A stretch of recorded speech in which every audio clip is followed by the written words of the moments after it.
Hello friends, welcome back. तो आज की हम इस वीडियो में करने वाले हैं क्लास 9th इंग्लिश का chapter number 1 the fun they had, वो मज़ा जो उन्होंने किया था।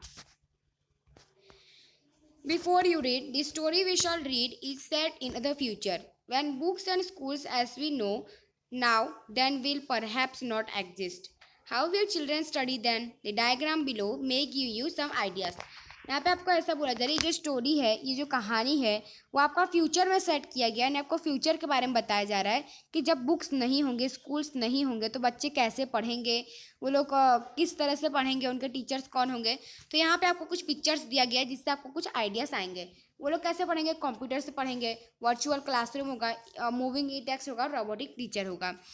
सबसे पहले आपको पता ही होगा कंप्यूटर के से कैसे पढ़ते हैं। वर्चुअल क्लासरूम का मतलब होता है उन्हीं के घर पे एक रूम होगा जिसमें सारी उनके पढ़ने के सामान होंगे, उसको कहते हैं वर्चुअल क्लासरूम। और उसी रूम में उनका एक रोबोटिक टीचर भी होगा, जो कोई मैन नहीं होता। रोबोटिक टीचर इलेक्ट्रॉनिक मशीन है। और इसी तरह से एक मूविंग ई टेक्स्ट होता है जिस पर सारे जो है बुक्स आते हैं, जिसमें सारे बुक्स अवेलेबल होते हैं 1 to 12 तक। तो अब यहाँ से आपकी कहानी स्टार्ट होती है। Margie even wrote about it that night in her diary on the page headed 17 May 2157। She wrote today Tommy found a real book.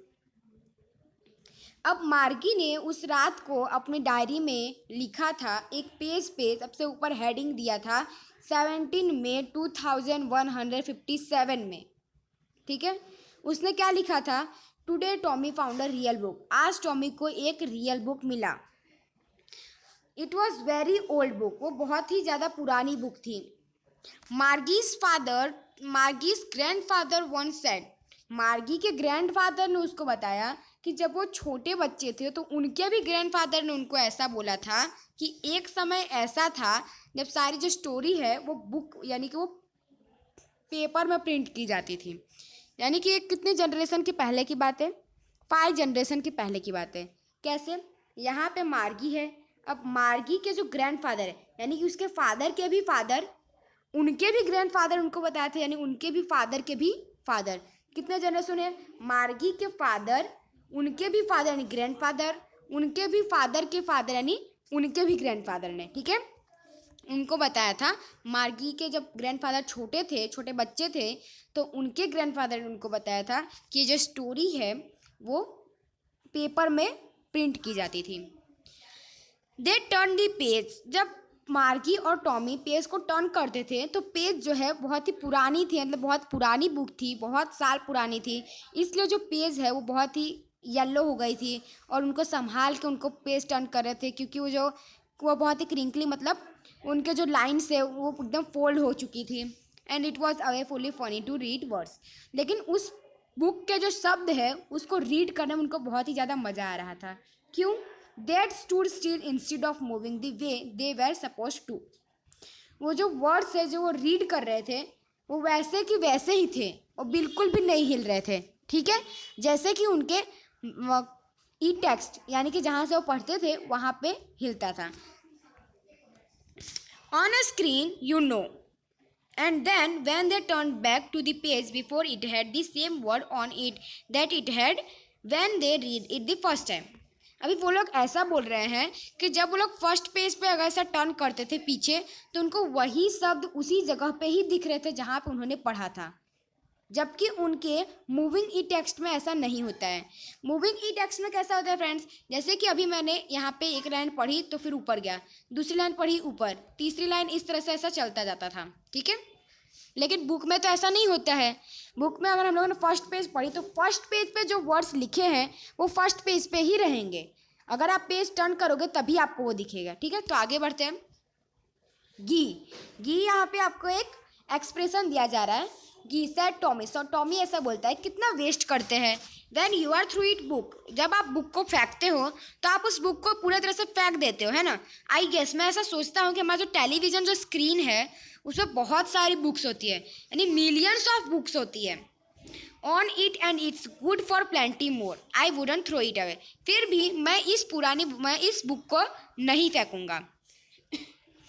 Same with mine, ऐसा ही मार्गी भी बोलती है कि मैं भी नहीं फेंकूंगी। अब मार्गी was 11 and hadn't seen many telebooks as Tommy he was 13। अब मार्गी ने उतनी बुक्स नहीं देखी थी जितनी कि टॉमी ने देखी थी, बिकॉज मार्गी जो थी वो 11 ईयर्स की थी और टॉमी जो था वो 13 ईयर्स का था। ठीक है, यानी टॉमी जो है वो मार्गी से 2 साल बड़ा था, तो ऑब्वियसली मार्गी से ज़्यादा टॉमी ने बुक्स देखे ही होंगे, क्योंकि मार्गी जो है टॉमी से छोटी है। तो यहाँ पे फ्रेंड्स आपको एक क्वेश्चन पूछ सकते हैं, मार्गी और टॉमी के एज बताइए। तो मार्गी जो है वो 11 ईयर्स की थी और टॉमी जो है वो 13 ईयर्स का था। She had where did you find it. अब मार्गी ऐसा पूछती है कि तुमको ये बुक कहाँ से मिली, तो फिर जो टॉमी है वो ऐसे हाथ से अपने उंगली से जो है पॉइंटेड, यानी कि वो पढ़ने में बिजी था तो उसने ऐसे इशारा करके बोला कि अब मेरे घर में।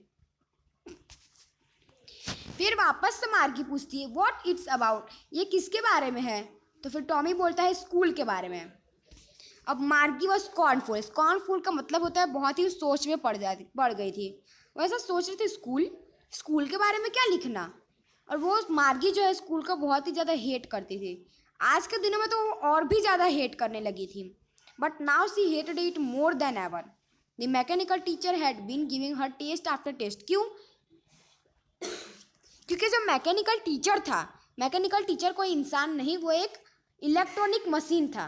तो मैकेनिकल टीचर जो है उसका टेस्ट के बाद टेस्ट ही लेता जाता था। जियोग्राफी में क्या करता था, जियोग्राफी का जब भी लेक्चर आता था तो उसको टेस्ट के ऊपर टेस्ट ही देता था। और जो मार्गी है वो बहुत ही वर्स्ट परफॉर्मेंस कर रहे थे, यानी कि उसका परफॉर्मेंस जो है वो अच्छा नहीं जा रहा था, और इससे उसकी मम्मी भी जो है बहुत परेशान थी, कि वो भी सोच रही थी कि मार्गी का इतना टेस्ट ले रहे हैं, मतलब मार्गी का बार बार टेस्ट लेने पर भी उसका परफॉर्मेंस गुड क्यों नहीं जा रहा है, और इसीलिए उसने काउंटी इंस्पेक्टर को बुलाया। नाउ अब काउंटी इंस्पेक्टर जो है वो कोई इंस्पेक्टर नहीं है, काउंटी इंस्पेक्टर एक मैन है जो मैकेनिक है, जो मैकेनिकल टीचर को ठीक करेगा। ठीक है, he was a round little man. अब यहाँ पे आपको काउंटी इंस्पेक्टर कैसा था उसके बारे में बताएंगे। काउंटी इंस्पेक्टर जो है वो राउंड लिटल मैन था, उसका रेड फेस था, उसके हाथ में एक टूल्स का बॉक्स था जिसमें वायर्स और वो सब थे। ही स्माइल एट मार्गी। अब जो काउंटी इंस्पेक्टर था वो मार्गी को देख के स्माइल करता है और इसके बाद उसको एक एप्पल देता है और then took the teacher apart. इसका तो टीचर को ठीक करने में लग जाता है। अब मार्गी हैड होप्ड, मार्गी ऐसा चाहती थी कि जो काउंटी इंस्पेक्टर है वो मैकेनिकल टीचर को ठीक ना कर पाए। क्यों? क्योंकि मार्गी अगर उसने मैकेनिकल टीचर को ठीक कर दिया तो उसको वापस से पढ़ना पड़ेगा, उसको वापस से टेस्ट देना पड़ेगा। इसलिए वो ऐसा चाहती थी कि जो काउंटी इंस्पेक्टर है वो मैकेनिकल टीचर को ठीक ना कर पाए। लेकिन उसका बिल्कुल ही उल्टा हुआ। काउंटी इंस्पेक्टर जो था उसको 1 घंटे में उसने ठीक कर दिया, और वापस से जो मैकेनिकल टीचर है वो वापस से उसके सामने आ गया, जिसपे उस स्क्रीन पे सारे लेसन्स दिखा रहे थे, सारे क्वेश्चंस उसको पूछ रहा था। That wasn't so bad, the part Margie hated most was the slot. Margie सबसे ज़्यादा स्लॉट को हेट करती थी। क्यों? क्योंकि वहाँ पे उसको अपना होमवर्क और टेस्ट पेपर रखना होता था, जो वो बहुत ही वो उसको पसंद नहीं कर, उसको होमवर्क करना बिल्कुल ही पसंद नहीं था, इसलिए वो स्लॉट को बहुत नापसंद करती थी। स्लॉट मतलब एक छोटा सा एक स्पेस होता है जहाँ पे उनको उनका होमवर्क और टेस्ट पेपर रखना होता है। She always had to write them out in a punch code. उनको उनका होमवर्क हमेशा पंच कोड में लिखना होता था। जब और उनको कैसे पंच कोड में कैसे लिखते, वो उनको जब 6 साल के बच्चे होते हैं तभी से उनको सिखा देते कि पंच कोड में कैसे लिखा जाता है। और फिर मैकेनिकल टीचर जो है फटाक से मार्क कैलकुलेट करके उनके सामने दे देता है। ठीक है, तुरंत। उनको मैकेनिकल टीचर को बिल्कुल भी टाइम नहीं लगता था। क्यों? क्योंकि मैकेनिकल टीचर कोई मैन नहीं था, वो एक मशीन था, इसलिए उसको कैलकुलेट करने में ज़्यादा समय नहीं लगता है। अब यहाँ पे आपका आता है दी इंस्पेक्टर। 5 नंबर हम लोग नेक्स्ट पार्ट में करेंगे। अगर आपको हमारी पसंद है इसे लाइक कीजिए, सब्सक्राइब कीजिए और शेयर कीजिए। मिलकर से मैं जय हिंद, जय भारत।